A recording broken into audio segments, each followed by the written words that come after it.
সাবধান, সেবা নিতে যেন ইচ্ছে না হয়। যত পারো সেবা করো, কিন্তু সাবধান, সেবা নিতে যেন ইচ্ছে না হয়। আমরা তো আসলে শুনেছি দাদা এবং মায়েদের কাছ থেকে, জীব সেবা, মানব সেবা, সকল ঊর্ধ্বে তো পরম পিতারও সেবা আছে। পরম পিতাকে তো আমরা সেবা করি, ওনার আদেশ, ওনার নির্দেশ সবকিছু আমরা মেনে চলার চেষ্টা করি। ঠাকুর যেভাবে বলেছেন সেভাবেই চেষ্টা করি। কখনো কখনো নিজের মন গড়াও চেষ্টা করে থাকি যে হ্যাঁ আমি এভাবে করব, এভাবে হবে। আমরা প্রত্যেকেই ব্যক্তিগত জীবনে, সাংসারিক জীবনে, প্রফেশনাল লাইফে সেবা করার ইচ্ছে থাকে। তবে প্রত্যেকটা সেবার পিছনেই কিছু না কিছু বেনিফিট থেকে থাকে। তো বেনিফিট যেটা ইনক্লুড থাকে, সে বিষয়টা হচ্ছে ভিন্নতর। কিন্তু দিন শেষে তো কিন্তু আমরা সবাই সেবা করে থাকি। কেউ দেশের স্বার্থে সেবা করে থাকে, কেউ জনগণের স্বার্থে সেবা করে থাকে। প্রত্যেকেই তার নিজের অবস্থান থেকেই সেবা করে থাকে। কিন্তু বিষয়টা হলো, আমরা যেন কখনো সেবা নিতে না পারি, বা সেবা নিতে পারি এরকম একটা আশ্বাস যেন কখনোই মনে না থাকে। ঠাকুর তো বলেছেন যে যশ মান টাকা ইত্যাদির আশায় আমাকে ঠাকুর সাজিও না, সাবধান হও, ঠকবে।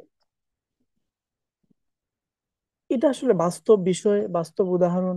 আমরা অনেকেই জানি, অনেকেই পেয়েছি, অনেকেই শুনেছি, অথবা নিজের ক্ষেত্রে অনেক কিছুই ঘটেছে।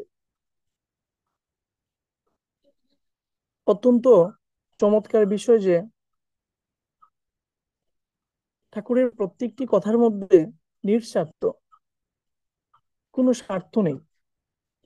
ঠাকুর আমাদেরকে দুই হাত উজাড় করে ভালোবাসার দরজা খুলে দিয়েছেন।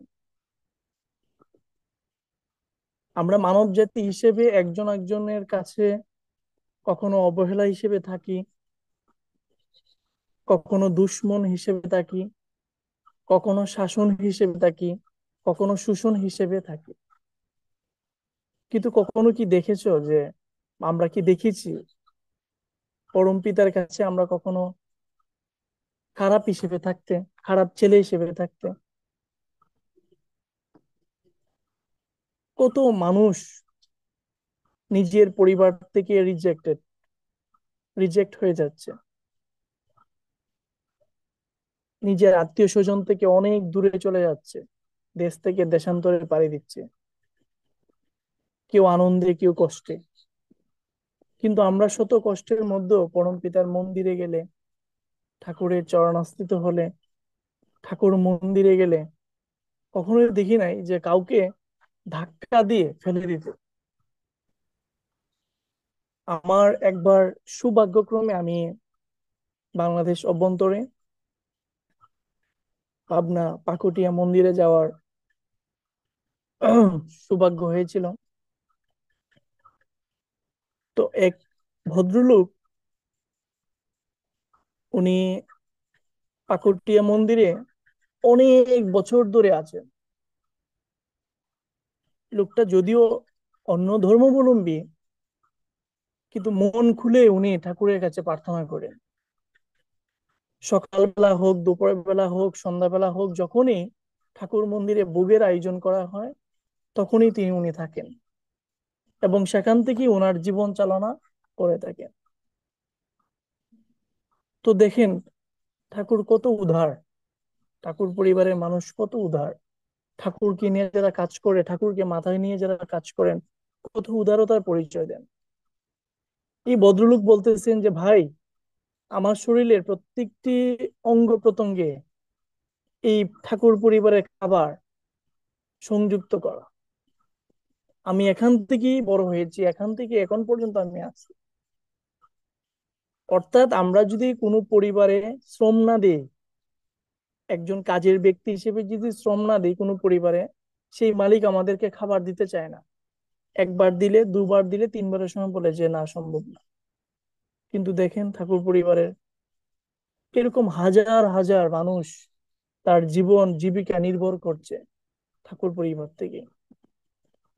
তো ঠাকুর তো উদার মনে সবাইকে বলেছে সবাইকে সেবা করো, যে যেমন করে আসবে তেমন করেই সেবা করো। কিন্তু বিনিময়ে কি কখনো ঠাকুর চেয়েছেন ওই ব্যক্তির কাছে যে হ্যাঁ তুমি প্রতিদিন খাবার খাচ্ছ, তার বিনিময়ে তোমাকে অর্থ দিতে হবে, তার বিনিময়ে তুমি শ্রম দিতে হবে, তার বিনিময়ে তুমি এই করতে হবে সেই করতে হবে? কিছুই বলেন নাই। কিন্তু দেখেন মন থেকে সেই ব্যক্তি ঠাকুরকে কত ভালোবাসেন, কত শ্রদ্ধা করেন, কত ভক্তি করেন, ঠাকুর পরিবারকে কত ভালোবাসেন। অনেক বছর অনেক দিন এই ঠাকুর মন্দিরে উনি কেটে দিচ্ছেন।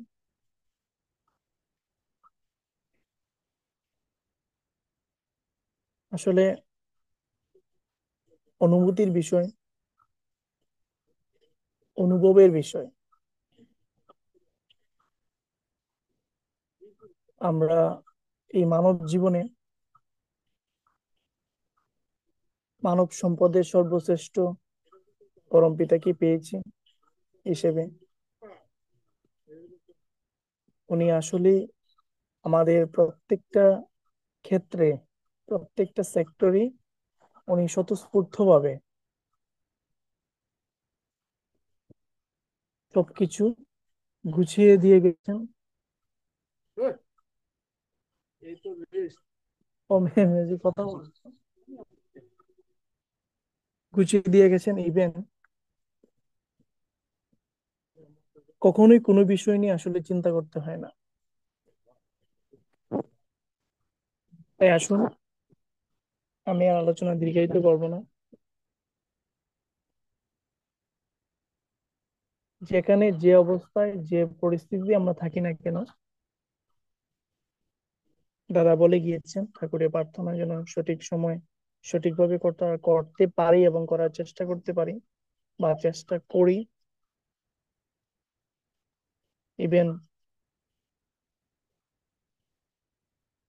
অনলাইন সৎসঙ্গ যিনি পরিচালনা করেন পলাশ দা, ওনার সার্বিক মঙ্গলার্থে আজকে অনলাইন সৎসঙ্গে যারা উপস্থিত, প্রতি প্রত্যেকের সার্বিক মঙ্গলার্থে এবং বিশ্বের প্রতিটি জীবের আশা এবং ভালোবাসার জন্য পরম পিতার চরণাস্থিত হন, সেই অনুভূতি রেখে, সেই প্রার্থনা রেখে আজকে আলোচনা এখানেই সংক্ষিপ্ত সমাপ্ত করছি। তারই পাশাপাশি আমার এই সঠিক সময় প্রেজেন্ট না থাকার জন্য আমি আন্তরিকভাবে দুঃখিত। পরম পিতার কাছে প্রার্থনা করব যেন আগামী সপ্তাহ থেকে সঠিক সময়ে যেন থাকতে পারি। সবাইকে আমি আবারও জানাই আনন্দিত জয় গুরু। জয় গুরু দাদা।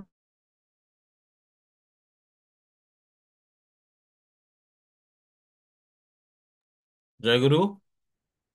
আমাদের শুভরা দাদা, ঠাকুর শুভরা দাদার মঙ্গল করুন। আমরা আজকের যে আলোচনার বিষয়, যত পারো সেবা করো,